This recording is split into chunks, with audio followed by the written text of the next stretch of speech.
ভাজা হয়ে গেছে, নামিয়ে নেবো। চিচিঙ্গা আলুগুলো আমি কেটে নিয়েছি দেখে না, সরু সরু করে। আর মাছও ভাজা হয়ে গেছে।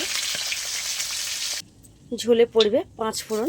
পেঁয়াজ দেবো না, তোমরা চাইলে পেঁয়াজ দিতে পারো। চিচিঙ্গার আলুটাকে ভালো করে ভিজে নেবো, আর একটু ভালো করে ভাজতে হবে আলু আর চিচিঙ্গাটা। সবজিগুলো বেশ ভালোভাবে ভাজা হয়ে গেছে। এবার দিয়ে দেবো বাকি উপকরণগুলো। দিয়ে দেবো নুন, হলুদ, কাঁচা লঙ্কা দিয়ে দেবো, কোনো লঙ্কার গুঁড়ো দেবো না, জিরে বাটা। হালকা করে জল দিয়ে ভালো করে কষিয়ে নেব।